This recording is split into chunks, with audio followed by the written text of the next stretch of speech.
First Watch Now. What you need to know from the Cochise County Sheriff's Office. Hosted by Cochise County Public Information Officers Carol Kappas and Grady Butler. First Watch on 92.3 KWCD. And it's brought to you by Sulphur Springs Valley Electric Cooperative, giving you an inside look into your sheriff's office. I'm Grady Butler, and with me is Sheriff Mark Daniels. Good morning. Hello, Grady. Hello, everyone. And Carol's not with us today. Yeah, it's absent. I'm sitting in her chair. This is the only reprieve I get to sit in her chair. So today I'm sitting in your chair, Carol. It's like you get to move up in the band and the orchestra. And you got me another chair, but it's not like Carol's chair. Carol's got the producer chair. It's comfy, isn't it? It really is compared to mine, my guest chair. So I understand you had a kind of a boring ride to work today.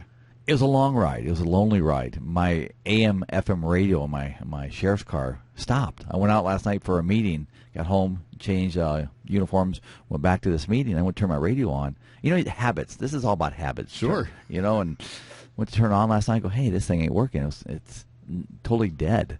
So I'm thinking, well, maybe it just has a moment. So this morning I get in there and again, goes back to habits. Went to turn the radio on. No Grady Butler in the morning, no 92.3 or any of the stations. I'm like, this is really a long drive. So you really get used to just having that music in the background. And I have to head out for a meeting outside the county here after the show, and it's going to be a long drive. I can just say that.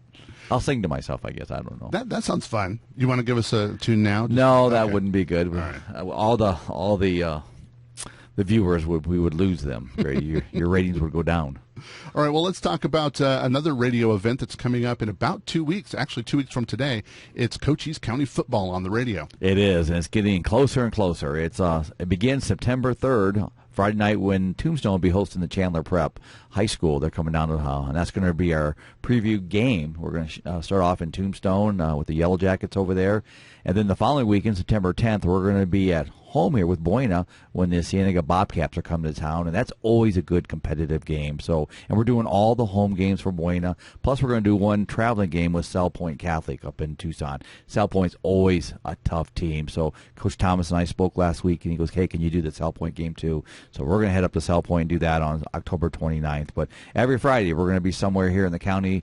Well, every Buena home game, we definitely will be there, and pre-games at 6:30, and kickoff is at 7 o'clock. And if you didn't know, Sheriff Mark Daniels has been calling the games for, well, we didn't get last season, but he's been doing it for 2 years, and you usually have some kind of co-host. We do. And this year, it's going to be on a different radio station than it has before. It's going to be on All Hits K101, which is 100.9 on your FM dial. And see, the people that don't like football but love your K101 All Hits radio station, right? They're going to be upset. But our football fans, welcome. We welcome you. That's right. And then also remember, you can also listen on the app, because K101 has an app. You can download that and listen to the games if you can't make it to them, and you can still hear Sheriff Mark Daniels on the radio. Yeah, we're excited. And we got some people in the booth with us this year. It's going to be good. And, again, this is our opportunity to, first of all, those that don't want to go to the game or can't go to the game can listen to Buena High School and also your local high schools when we're doing those. And but also showcase our student athletes that work so hard to get out in the football field and perform. Well, at the Sheriff's Office this week, you had department meetings. Tell us about those. Yeah, we had our annual department employee or their team member meetings. We have 100 volunteers and 240 paid employees. That's 340 employees that I've addressed over the week, and just sharing time with them, sharing concerns with them, updating them on operational issues, and really resetting the culture of who we are. And really who we are is our mission, which is the mission is all focused on the people of this county and those who we serve. And I compare it a lot to a business. We have a product. Our product is public safety, and how can we best deliver that? So it was a good week. I'm so proud. I can't say it enough. The men and women that work at the Sheriff's Office that go out there every day and sell our mission, sell who we are. I mean, they are true heroes of this office, and thank you to the men and women. I enjoyed being with them all week. And also award ceremonies. We did. Tuesday we had our annual award ceremony. It's kind of a catch-up from 2020 because of COVID. We didn't get to do all that. And so we recognized our Employees of the Year for SAT, which is our Sheriff's Assist team, Dan Majaris. He is our he's retired from the military, retired colonel, but he's a chaplain. And he does that for us, and he goes around the county. In fact, about a year and a half ago when all this was going on, I asked him to hit the road, go around Cochise County Sheriff's Office, talk, ride with the employees, go in the offices, give me kind of a mental health temperature. How are we doing? Are we doing all right? A lot going on, a lot of scrutiny, as you know, over the last year for law enforcement. And then he came back and gave me a report, and it was a very positive report. Kind of what I'm talking to you about. I mean, I can't say enough. I mean, travel around the state and beyond, and this is one of the best sheriff's offices in the state. And I'm not because I'm the sheriff. It's because of the men and women that serve that mission. And Dan's report back to me was just fantastic. But he did that. He's a volunteer. He did that all free. And so we recognize him as our SAT Volunteer of the Year. Our Search and Rescue volunteer was Mr. Reyes from Search and Rescue. And you know how busy they've been. We're going to talk about it in a minute. Our sworn was Corporal Larimer, who just got promoted, as Carl is his first name. Detention was Dennis Grokovich. He's a sergeant over there. He does an amazing job. I mean, he's a great leader, upcoming. In support was Luisa Valencia out of our records division. She's one of our lead supervisors down there. She's been there like 15, 16 years. And so we honored all of them. And then we did promotions right after that. We did promotions. We promoted 2 corporals, Jesus Davison and Carl Larimer, and also 2 sergeants. Ed Gray, who'll be going to Region 3 up in the Benson area, and then Joe Gilbert is going to he's going to Region 3. Ed Gray's going to Region 2 up north. So congratulations to all 4 of them. They did very well during the process. And another thing that the Sheriff's Office is doing is they're updating their focus on training. We are. One of the mandates that you're going to be coming out here next month, we do a lot of training. Wednesday's our training day in the Sheriff's Office. We developed a schedule that's our hefty day when it comes to staffing. So the sergeants and lieutenants actually train their guys. It's up to their discretion on the different topics, and they do it pretty much every Wednesday. Now what I've asked for is we need to update our CPR first aid, and so we're going to do a block of training on that. We did that. I first took over, and we've had 3 saves. 3 saves. One of our volunteers was even saved by another member of this office. And then the other half of that was going to be mental health. We got to get our mental health up to date. And what I'm talking about there is the mental health of our team members. They see the good, the bad, the ugly, and the ugly again. It's a tough job. They're facing a lot of challenges right now. We just had a critical call this week, a suicide call, and I'm telling you, nobody wants to go to those. And I'm not saying we avoid them. That's not what I'm saying. But it's not like everybody's jumping up on the radio to go, let me go, let me go. And this was a tough call a couple of days ago. And they go, we had a bad accident last night on Charles. We had to shut the road down out there. And I just went over all the stats at the office, too, for the first 6 months. And we've sent over 150 cases over just to our general crimes unit. And those are our complex cases, most of them being child molest cases. And those are tough. Those are tough on the mind. They're repetitive because when these detectives go over these cases, our first responders deal with them. And just the numerous cases we're doing and the deputies are seeing out there, our detention officers in the jail, challenges they're dealing with. It's just, I want to make sure that we have a good look at our mental health, that the employees know what the resources are out there in today's world, what we can do for them, what internal resources we have too. We have a team that we've assembled that it's a go-to team on a critical event, to include if our team members need somebody to talk to include our chaplain services. And we just hired a new chaplain in our jail. He's coming on here next week, so we're excited. We'll have to get him on the show, and he can introduce himself. But long story short is that's going to be a mandated training. We've done a lot of mental health training, how we address the public, but we need to do it on our people, too, to make sure that their health and welfare is doing well. Another thing is we've just received some money from the governor's office. So what is that going to be spent on? Well, I was pretty excited about that. You know, the state had a surplus this year, and we were told that, hey, the state's got a pretty substantial surplus based on their budget.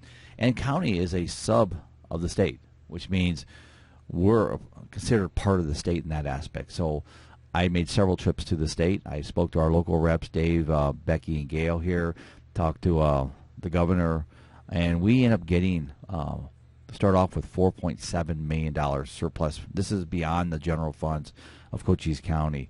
3.6 of it is funding that is equipment funding to help us buy purchase vehicles, to help us. We got a new jail transport vehicle out of that, and those aren't cheap, as we all know. We asked for 5 more deputies within that package. That's the first time we'll be increasing deputies. We've asked for that. You name it, discretionary funds to use for equipment. We got a new drone in there. I mean, just different things that we felt were important. Search and rescue, for example. I mean, We got new equipment for them. We got funding for that, new radios for them. We got 5 more cars for our Sheriff's Assist team. I mean, this is all funding that came through the state that our local taxpayers don't have to pay for. Another $1.1 million is going to be used to help supplement and support our camera system for the border. And one of the big expenses we have on that is the artificial intelligence that's attached to our camera system. So that's $100,000 a year that now is being backfilled through the state instead of our local dollars. We also got, which I think is exciting, JD, the president of Cochise College, and his staff, and I talked to him numerous times on this, they secured some money to build a new police and fire academy on their campus in Douglas. As you know, they sponsor our police academy here in the county, and so now they're pushing forward to make a state-of-the-art police and fire academy. So we're really excited about that. I believe they're bringing some funds in to match that. So they got awarded that. Plus, 4 counties were awarded $20 million to address prosecution in jail, and that's going to be split up. So that's about $5 million to Cochise County. So about $2.5 million that goes to our jail and that really helps with the border issues that we're addressing. I believe that's where it's directed toward. So again, very good budget by the state. I thank Governor Ducey. I thank our 3 reps, Gail and Dave and Becky, for that support, and all the reps that supported this. There was no fight for this money. It was really good. So I'm glad they're sharing that with us down south here on the border. And the National Guard General also made a visit to Cochise County. Yes, they just announced that in the last week, where the National Guard troops, who have been very beneficial to our mission, the mission of the state, are been extended till December of 2022, which means they're going to be here with me. The 32 Guardsmen are going to be here with me for a little over a year. And they're helping out with our border team, which is primarily what they're doing. They're also helping on administrative duties and in the jail. They're truly helping in our satellite jails, which is really beneficial with what's going on right now. And so the general came down yesterday. She flew into the sheriff's office there in Bisbee, and our team met with her. And very nice lady, very nice, very professional, very outgoing, and she's a general. So they had those generals. I mean, very, very firm too. Let me just say that. And but she met with her troops, which I thought was so honorable. I mean, they were so happy to see her because they're down here performing duty, and that's their boss. So she took time out of her schedule to come down here and meet with them. So it was a good visit yesterday. You were the watch commander just recently. First of all, let us know what is watch commander. What does that mean? And most agencies have this. A watch commander is during the weekend, holidays. What we do is we have a lieutenant or above that's assigned to be the watch commander. Any critical event or anything that comes up during the weekend, they're the primary responder on that when it comes to those events for oversight. Last weekend I got a call. To give you an example, I got a call last weekend, and I never check the schedule. I mean, phone rings Saturday, it rings Monday, it rings Wednesday. I just don't think of that. But I also fill in shifts to give my lieutenants and commanders a break on that. But last Saturday, I got several calls of an individual that was involved in a shooting over in New Mexico, shot a guy over there. And they had information that he was now in our community on the east side of our county here. So I took all the information. We talked to New Mexico State Police. I talked to the sheriff over there in New Mexico that was involved in the investigation on this and got all the information. Went to put it out, looked down to see who the watch commander was, and it was me. So I'm like, wow, I get to deal with this. So it was a long weekend. And we just picked him up. He got picked up 2 days ago. So he's in custody, which makes me feel good because this guy was a bad guy. Let's just put it that way. Tomorrow you're going to be talking with Winter Haven. What are you going to be telling them? Yeah, I was asked by the the leadership over at Winter Haven to come over and give them an update on border, what's going on. And so I've been working with them to set this up. I think there's around 160, 180 people that are going to be there tomorrow, and that is to update them on the southwest border. What is going on their border? We're a border county, border community. They've asked for that presentation, so putting that together to give them an update to understand not the opinions, not the media aspect of it, but what's the facts going on our southwest border. Things we talk about in this show, things I talk about in other groups. That way people can be educated on truly what's going on, and most important, what's going on in Cochise County. What are we facing here in the county? And we will update. My Border Sergeant Tim Williams will be with me, so we're going to give them a complete update to include photos of what's going on. And so if you're from the Winter Haven and you haven't heard about that, we'll be out there tomorrow. It begins at 10 o'clock tomorrow morning. Also tomorrow morning is new hire testing. It is. That's at 8 o'clock down at Cochise College. We're testing for deputies tomorrow. I'm not sure how many we have testing. Usually we get, depends. I mean, you get 50 apply, 25 show up. It's kind of unique. It's about half that actually show up. And so that's tomorrow. And one thing I'm strong on is the fact that if these people, these individuals, applicants, whether it be in our detention facility, whether it be in this case it's our deputies that go work the road, that we show up and we welcome them. So we'll be down here tomorrow to welcome them, part of the senior staff, to say welcome. Thank you for applying at the Cochise County Sheriff's Office. We wish you well. Hopefully within the next month or two you'll be receiving a call from me, your sheriff, saying welcome to our team. So again, we do that for every testing process. And let's talk about the CASA $10,000. CASA, which is your court-appointed special advocacy. And CASA is a group that works for those, for our youth in need, those under court care, kinship, foster care, some kind of guardian through the court, or those kids, those youth that are in dire need or don't have the ability to do things. And the key to our CASA Advisory Council is to provide normalcy for children. It truly is. So kids aren't separated from their normal crowd, and whether that be buying uniforms, buying clothes for them for school, if they fall behind in school. We just proved this yesterday too. We provide them tutoring. We do that for them. Anything, we give them bikes for kids that can't afford bikes. I mean, you name it. We want kids to have what a normal child would have. And these kids have had a rough enough life, so we want to make sure we can provide the funding to do that through their CASA volunteers. Yesterday, I did a presentation to CASA we had a meeting at Buena High School last week where there are so many students at Buena High School that can't afford to pay. It's called pay to play. You got to pay to play. And it's not cheap. Well, it's not cheap. 2,000 students, about 500 to 600 play sports every year over there. But a lot of them don't play because they can't afford to. No student should ever be left behind because they can't afford to play a sport, which I think is so positive for a child to be out there in a team environment, social environment, discipline structure, all the things that come with that. And most coaches teach beyond the sport. I know I do that. And so we, CASA, we presented this, we discussed it. The membership was awesome yesterday. We're going to provide a check to Buena High School Athletics for $10,000, let those kids, to make sure no kids left behind when it comes to athletics. So I'm very proud. We're going to do that at the school board meeting next month to provide it to Mr. Deuce over there at the high school. Also, today is a Vets Resource Fair at the mall at Sierra Vista. Yes, there's a lot going on with these fairs and these resources. We got job hiring. And are you going to be out there tomorrow, Grady, on this? This one's today. Oh, today, I mean, sorry. Yes, I'm going to be there. Good. And I just think it's exciting because it's an opportunity to get out there for our veterans. The vets are putting this on today and see the resources out there for those willing.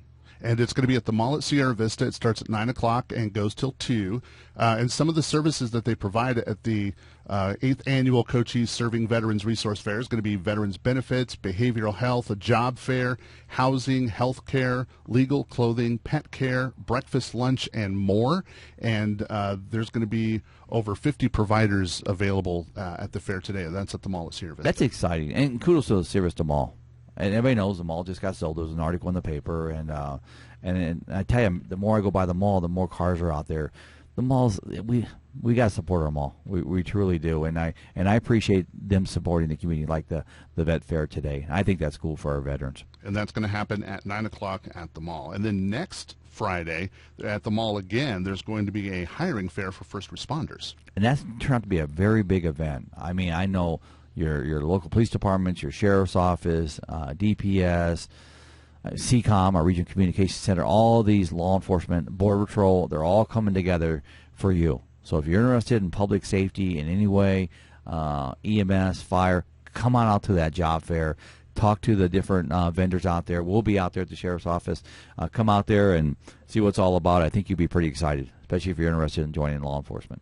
Well, it's time to talk about the weather again because we've still had lots of rains and floods are still an issue, flash floods. So we want to remind you, turn around, don't drown. It is. I know 2 nights ago, our search and rescue team, they've been so busy. This week started off very wet again. It's been a very wet, which is great, monsoon, but with that comes rescues. We all know that. They rescued 6 this week alone. our search and rescue team. I gave them a shout-out earlier in the week. I mean, they've been so busy. Now, these are volunteers. All but two of them, the two coordinators. The rest are all volunteers. And they go out there in the middle of the night, put their lives on the line to rescue people in need. So shout-out to our search and rescue. They do an amazing job, and I can't say enough. It was nice to see them this week during our employee update meetings, and they come with such a good attitude, and they don't complain. They love what they do. They're very passionate about it, and they love their community. So, again, but we rely on them. But, yeah, we got to be smart out there. We're supposed to be dry for the next few days. Enjoy the green. Mow the green. There's a lot of people need to mow the green. I'll just throw that out there. And a lot of weeds out there right now. But, again, it's a beautiful time of year here in southern Arizona. And I love it. I'm going to mow Sunday, by the way, for those asking or thinking that. But just be careful. Be careful. The rains will be back next week, from what I've seen on the weather, but enjoy this next few days. It's going to be great out there. And do you have a stop of the week this week? Of course I do. I was coming back from the northern part of the county for my employee meetings during the week, and we're at a light up north. Light turns green, and the car just wouldn't go. And I'm parked next to it, so I look in my rear mirror, and then it slowly starts pulling away. Well, that's an indicator. What's wrong? Why are you not going? So I did a registration check on the vehicle, and that registration is not attached to that vehicle. Now, that's a clue in law enforcement. We know there's a problem when the plate doesn't match or it's not supposed to be on the vehicle.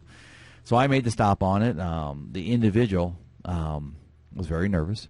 He said he didn't have his wallet with him. And whenever somebody says they don't have a wallet, guys, we're attached to our wallets like women are attached to their purses. So and I questioned him several times. You don't have any ID on you? No. What's going on? Is everything all right? Well, the plates don't match, sir. And so we talked about that, and I even told him, you're so nervous. What's going on? And that for officer safety reasons, that's scary too. So one of the troopers pulls up. And we work very close with all our law enforcement here in the county, so it's great about rural policing.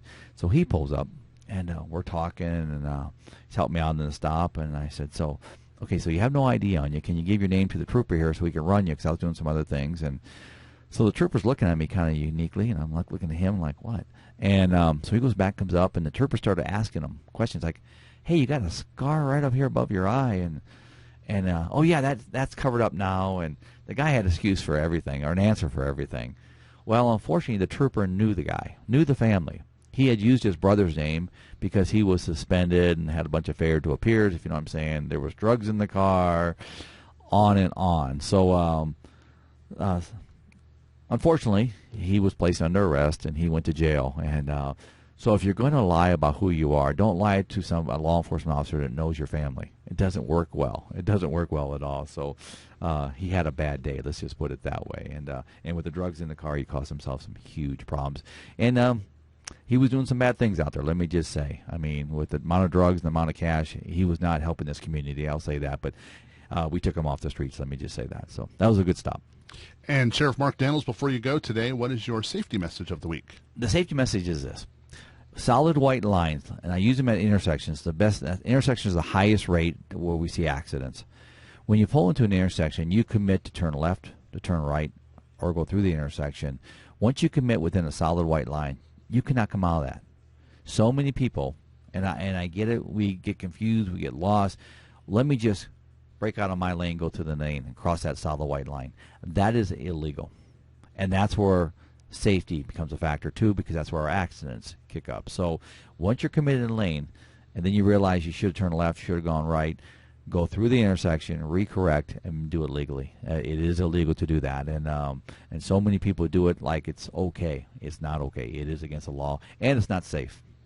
Well, Sheriff Mark Daniels, we thank you for coming and talking to us today. Thank you, Grady. You guys have a good week. Take care. Be safe, everyone. And coming in next, we have Mary Hyder from the Miss Sierra Vista pageant, and we'll be talking to her. It's 7:26 at KWCD Country. First Watch brought to you by Sulphur Springs Valley Electric Cooperative. It's First Watch now. Hosted by Public Information Officer Carol Kappas and Grady Butler. On 92.3 KWCD. And it's brought to you by Sulphur Springs Valley Electric Cooperative, giving you an inside look into your sheriff's office. I'm Grady Butler, and our next guest is Mary Hyder with the Miss Sierra Vista Scholarship Pageant. Good morning. Good morning. So first of all, tell us a little bit about yourself.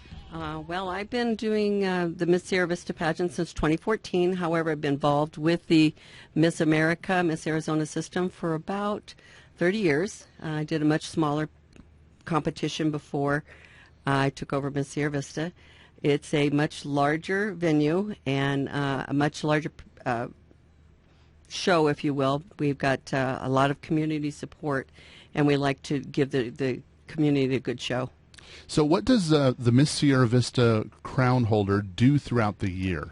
They have a lot of service events. They go to things like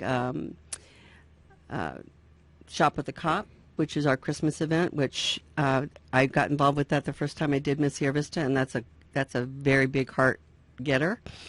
They do the just a lot of service events. People in the community, they're doing Dancing Under the Stars as co-MCs and helping out with the awards. So there are a lot of things that the community likes the girls to come and just be there to help represent the city. And tomorrow is the Miss Sierra Vista Scholarship Pageant, where you've got some girls that are going to compete for the crown. And so tell us about that event, and it's tomorrow, correct? It is tomorrow. It is at 7 o'clock at the Klein Performing Arts Center, which is Buena High School. It starts at 7 o'clock. Tickets are $15 at the door. Just to let everybody know, it's been on our Facebook page, but we will accept cash, checks, and Venmo. Makes it easy for the folks. It's a great show. The girls have an opening number, which is fantastic this year. We have a great choreographer. Savannah Schultz is doing that for us this year.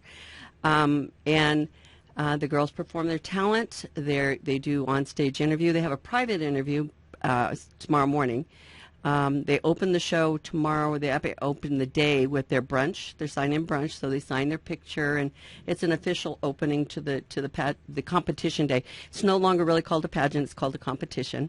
So they've kind of changed that name, and then they go from there, and they come to the venue about 5 o'clock. Start getting ready. The show starts at 7, and it is a good show. We've got a variety of talent tomorrow night. We've got a science experiment that we're doing. We've got singers. We've got dancers. ASL, which is American Sign Languages. We've got some of that. So we've got a wide variety, and we have 5 Miss competitors that range in age from 17 to 23. Actually, I think 24. She told me yesterday she turned 24. And then we have our teen contestants who range in age this year, I think, from 15 to 16. And it's all hosted by Sheriff Mark Daniels. Sheriff Mark Daniels is going to be our MC, and we have co-MCs. For the first time in many years, we have Miss Arizona Amber Bartow going to be there, and we have our Miss Arizona's Outstanding Teen, Kate Blair, will also be there. And each of the girls also pick a platform. Tell us what that is for. Well, it's actually now called a service, social impact. So it really tells you what it is. It's what they're going to do in the community, something that's dear to their hearts, a service platform, if you will, that they can get out in the community. We've had a lot of girls do cancer, Alzheimer's. They get out in the community and work with the organizations that host those types of, like Cancer Relay, and actually work on their platform. And they get an award if they get a lot of community hours at the state level. So they go from here to Miss Arizona, and if they're fortunate enough, and we've had several girls from Sierra Vista, not Miss Sierra Vista's unfortunate, I'd love to see that, but several girls from Sierra Vista have won Miss Arizona and gone on to Miss America, which is a great experience. So that's what they do with their service platform. And so they are competing for scholarships. Tell us about that. Oh, we've got amazing scholarships. We've got great sponsors this year. We've got SSVEC, who's been a sponsor of ours for many, many years. We've got Jacobs, one of the service contractors here in town. We have actually my employer. So we have 3 contracts in town. We've got, we've got Landmark Cafes providing the food for the brunch. We've got Sierra Vista Flowers providing the floral arrangements. We have the event, the brunch, and all our interviews are going to be at Sierra Suites. We probably have a list of about 25 to 30. Haymore Realty, Nova Home Loans. Those are just a few of the many sponsors who've been very generous this year. This year we're giving over $18,000 in scholarships. Wow. So it's really a great year. And I contribute that to my board. They've done a lot of legwork. So let's talk about obviously the contest is tomorrow, so you can't sign up now. But if you want to do this in the future, or if you want to get involved, or if you want to help out the Miss Sierra Vista Scholarship Pageant, how can they get a hold of you guys? They can contact us right now at Miss Sierra Vista at AOL. They can get us through the Messenger on Facebook. We have 2 Facebook pages. Miss Sierra Vista Foundation is the Miss page, and then Miss Sierra Vista's Outstanding Teen has the teen page. And they can contact us on either one of those. And how can the community help you?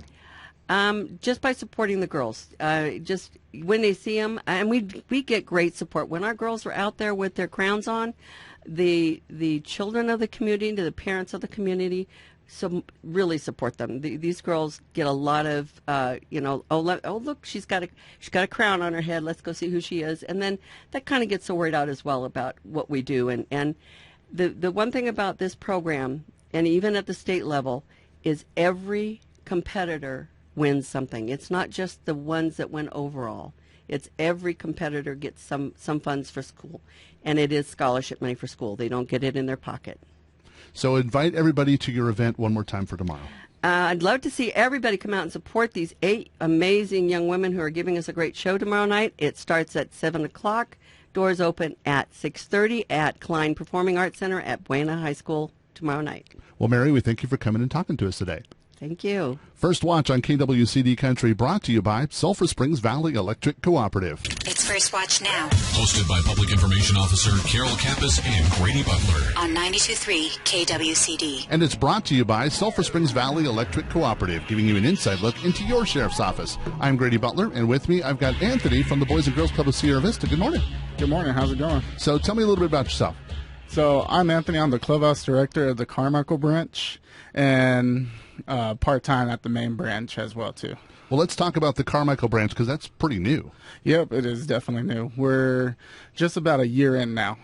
So what does the Carmichael branch do different from the main branch? So from the main branch, we're actually on school site. We're there to help out the kids who need us most, and, Carmichael is one of the schools that need us most. So we offer a lower amount for the kids to come, so that way they can more affordable for those members over there. And what do you guys do once you get a hold of the kids? So once we get the hold of the kids, one of our main focus is helping them out with their homework. Yeah. We want to make sure that they have, the best homework help that they can. So we print out tons of, work for them to help them out along the way. We got great staff over there to help them with their homework and their reading capability. And then one of the things that we see the most is math. Math. Mm-hmm. Yeah, that's where I always needed help in school. Oh, yeah.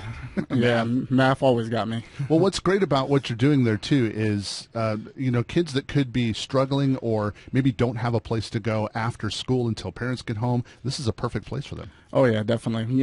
And it's more than just homework help. We have a lot of variety of programs for them. We have Triple Plays, which is a sports program.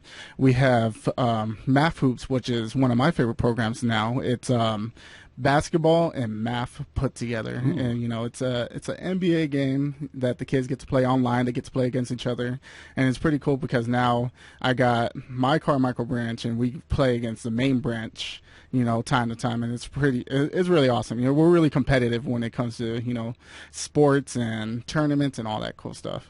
Well, let's take a step back and look at the bigger picture. What does the Boys and Girls Club do? So we're here to offer after-school care for the members, to help keep kids off the streets. We're here to support our community and support our kids. We want to make sure that they have a bright, positive future for, our youth.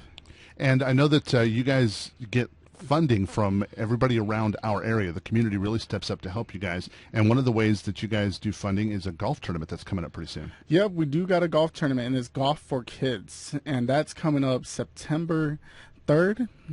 Tee will start at 7:30 in the morning. So that's gonna be fun. Registration is $60 if you're a current member, and then if you're not a member, it's $70. And it's a 4-person team, and we're going to be doing what they call shotgun. Shotgun is where everyone start off on their own tee, which I think is pretty cool. It's help us to kind of get the pace of the tournament go a little bit faster this year. So how else can people help the Boys and Girls Club of Sierra Vista monetarily or volunteering, or if they want to get their business behind you guys, how can they do that? They can always go to our site at bgcasvaz.org. We have, we're always accepting donations, and then coming in, one of the things I see we need the most is always volunteers.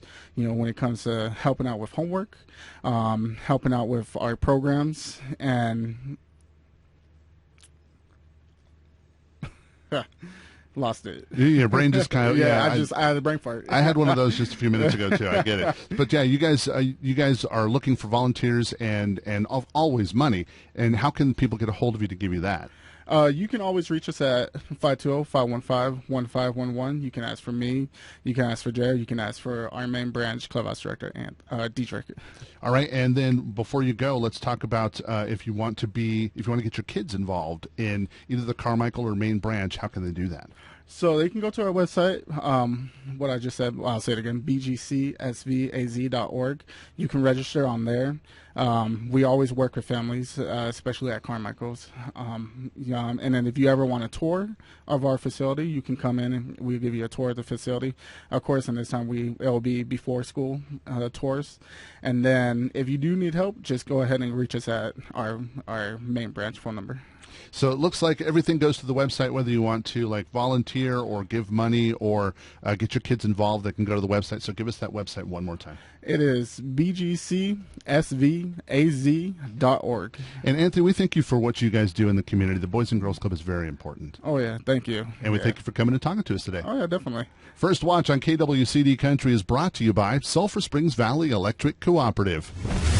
You've been listening to First Watch with the Cochise County Sheriff's Office. Hosted by Cochise County Public Information Officers Carol Kappas and Grady Butler. Join us again next Friday morning, 7 to 8 a.m. First Watch. What you need to know from the Cochise County Sheriff's Office. Only on 92.3 KWCD.